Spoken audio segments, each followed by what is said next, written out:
herbal medicine. Maybe if you consider the situation of China and those Far East countries. Now, when it comes to the question that she asked, whether herbalists are actually nutritionists, those are two different practices. Sure. And we cannot just generally say that all herbalists or herbal practitioners should be outlawed.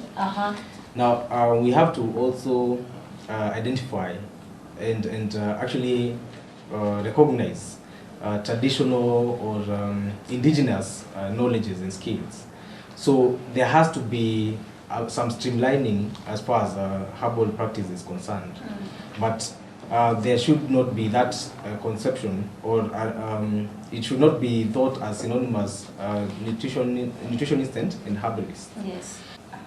But as it is, the general practice at the moment is that there are so many nutritionists, or there are so many herbalists that are masquerading as nutritionists. You get someone whose grandfather used to pound a few leaves here and there, and to maybe to get rid of a particular ailment. Yes.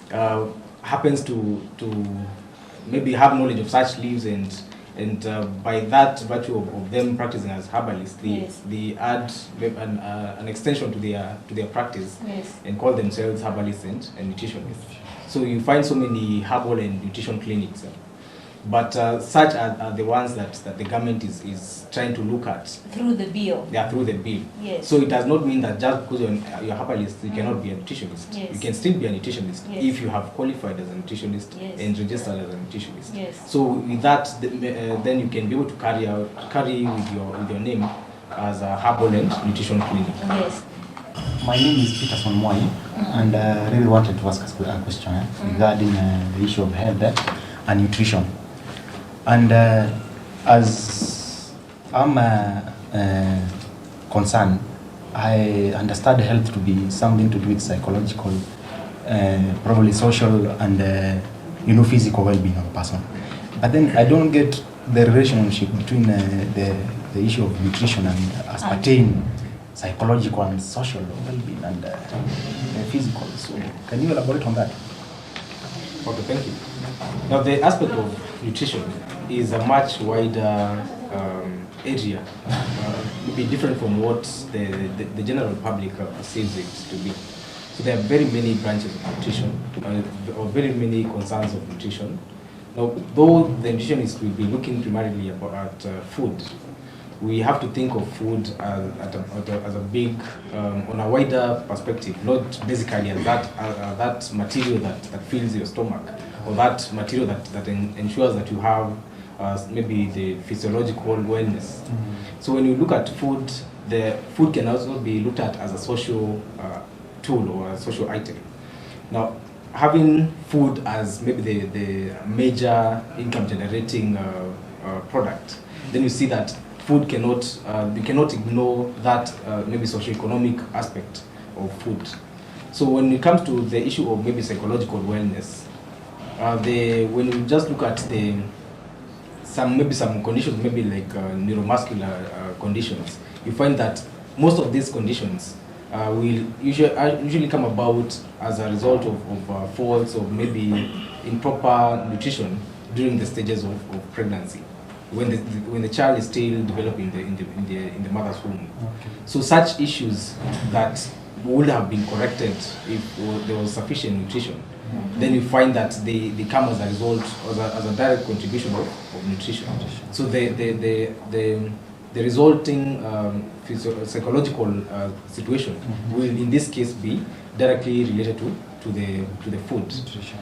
Now, when it comes to the issue of the social aspect, you find that food can actually be taken in some instances as a cultural tool. You find that there are so many recognitions that people have, or attachment that people have to particular foods.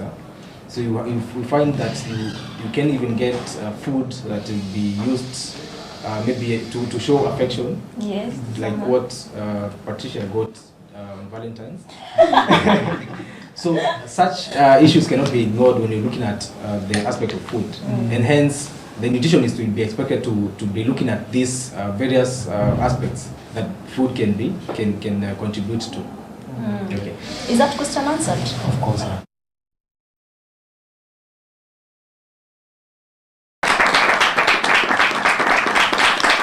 Thank you. Welcome back. This is Know Your Health with me, Patricia. We are looking at nutrition. To discuss this with us is Mr. Paul, a tutor in Mount Kenya University. Mr. Paul, a lot has been going on about supplements. You see, some people go around this supplement, it will increase this, it will reduce this, it will make this disappear. What's your take on that? Now, the main fuel that has caused the issue of, or the emergence of these quacks is the growing consciousness of people as far as their image and health is concerned. Yes. Now, when it comes to maybe something like weight management, there has been so much literature going around concerning maybe fast slimming. Yes, and I really want to slim so fast. Now, the issue is that when it comes to physiological activities, yes, like for example the development of tissues in the body, they require some time for them for maybe like the issue of growth and development, it requires time. So the reversal of the same should still require time. Okay. So when you hear of something that is claiming that it will reduce your weight in maybe 1 week, yes, maybe 30 kgs in 1 week, it's messing up with your physiology. It is going to mess up with your physiology. And in that case, you find that because in normal situations, yes, the body requires some specific maybe specific nutrients for something like for specific things. Exactly. So for example, when you talk about production of energy, yes, the body basically prefers to break down carbohydrates. Yes. So when this energy is in excess, that is what will be stored as fat. Okay, but it will basically be broken down or converted into glucose for the body to get its energy. So what happens is that in a situation where maybe you have such diets, yes, that maybe are very low in maybe carbohydrates, or maybe fasting in an effort to lose weight. Yes. What happens is that the body, because of that shortage of the preferred fuel, yes, it starts breaking down other substances or other compounds. Yes. You know that besides carbohydrates, the body can still also break down proteins and fats. Lean muscles. Yeah, and fats for energy. Yes. But those are usually are reserved for other purposes in the body. Yeah, and in general, the body uses that route when there isn't in temporary situations where there's no enough energy. Carbohydrates. Yes. So when you cause the body to go to that line, yes, and maybe for a long time, for example, as would happen in the situation of fasting, yes, what happens is that the body starts to break down the tissues or the protein stores. Now, in the case of proteins are basically stored in the form of tissues, or the cells that make up the body. That is the store of protein. So these tissues are still the ones that make up organs. Yes. So when the body reverts to breaking down proteins, it does not discriminate which proteins it's breaking down. So you find that at the end of it, you find organ failures coming as a result of, yes, of the attempt to lose weight. Yes. Because the body has reverted to breaking down the protein. Could you tell us of something like vitamin A? Now, supplements, there has been a lot of vibe concerning supplements. Now, supplements are not entirely bad.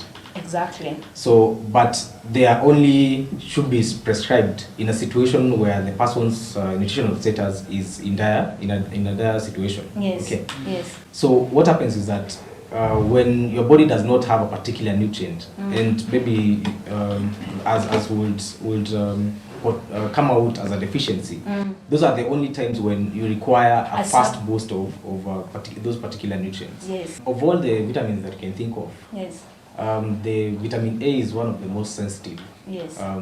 When you have shortage of it, there will be problems. when you have Excess of it, it. there will be problems. Exactly. So such a vitamin, which apparently is open to abuse, when there aren't such measures of control of vitamin A intake, there is a likelihood of problems, maybe even to do with the person's integrity, the general function of the person's body, the skin, and anything that maybe the vitamin improves. Yes. In Like, case of excess, yes. it actually brings about a reverse of the same. Yes. Now, when we consider other vitamins, like the water-soluble vitamins, what happens is that the body does not have the capacity to store these water-soluble vitamins.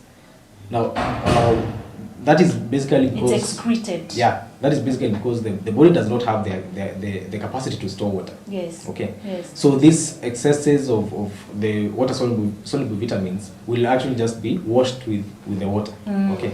As the body tries to regulate on its water. Yes, it's excreted through the kidney. Yeah. Okay. Now, for the case of the fat-soluble vitamins, the body that has the capacity to store fats. Yes, Okay. yes. So as the fats are stored, with it, the fat-soluble vitamins are stored. And that is the reason why it is possible to have toxicity as a result of the fat-soluble vitamins and not the case for water-soluble That's what I vitamins. wanted you to bring out, Yeah. the toxicity. Yeah. Therefore, anyone who is going out for supplement, they should be very careful because it especially- brings, toxicity. And it's not just the vitamins we are talking about. We are talking about the minerals. We are talking about vitamin B. We are talking about all that can even bring a neurological problem to the person. And therefore, I think some of the health risks that people are going through right now somehow can be traced back to the fact that someone consumed supplements when not under, when they didn't consult a professional, before they did the same. And therefore, what would be your take? If I need supplements, what should I do? Now, if you need supplements, or if I'm assuming now as a layman who's requiring supplements, Yes. that decision to supplement on their diet Yes. should actually be From a considered, professional. or it should be advised by a nutritionist, Yes. or a medical practitioner in that case. So there should never be a time that a layman decides that they need supplements. Okay, Yes. that should actually be as indicated by a doctor or a qualified nutritionist. Yeah. There are people who are planning on consuming raw foods. Tell us about raw foods. Now, the issue of food, the reason why food is cooked, Yes. besides it being someone's maybe hobby. Yes, to cook. Now, you find that when food is cooked, it tends to break some compounds and actually make some compounds to be better digested or utilized by the body. Yes. So when it comes to the issue of bioavailability, which basically is how best The food you've eaten is absorbed and utilized, Yes. that tends to be improved by the act of cooking. Yes. Now, in some situations, you find that the cooking itself actually has a disinfectant property. Yes. Aspect. So that's exposure to the intense heat will tend to also destroy the microorganisms, or maybe the pathogenic microorganisms that may be there in that particular food. Yes. Now, another aspect is that there are some compounds which are actually, or some harmful, or maybe some unimportant compounds that are actually anti-nutrients. Yeah, maybe anti-nutrients that are actually broken down by the act of cooking. Yes. Now, there are some advantages of cooking and disadvantages. Now, when it comes to what I've talked about is basically the advantages of cooking.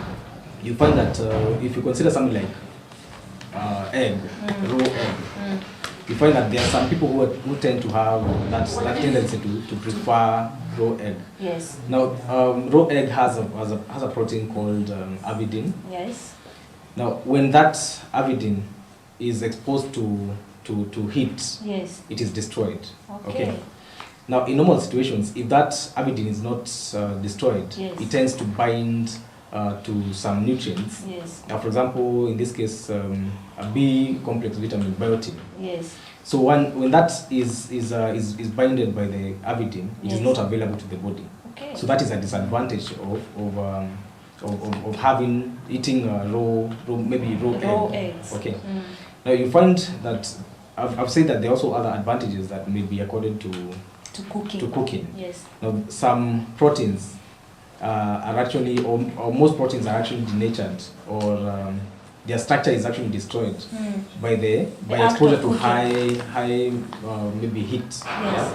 or excessive heat. Yes. So you find that as the more you burn a particular protein as food, Yes. then the proteins will also tend to be denatured and most probably not be utilized well in the body. Yes. But those are just the few instances where maybe cooking of food may not exactly be very beneficial. Yeah? Yes. But in general, Yes. the benefits of cooking Outweigh the disadvantages of cooking. Therefore, the issue of consuming raw food, It's it's not. misdirected. It's yes. You said it is Misdirected. misdirected. Yes, that is true.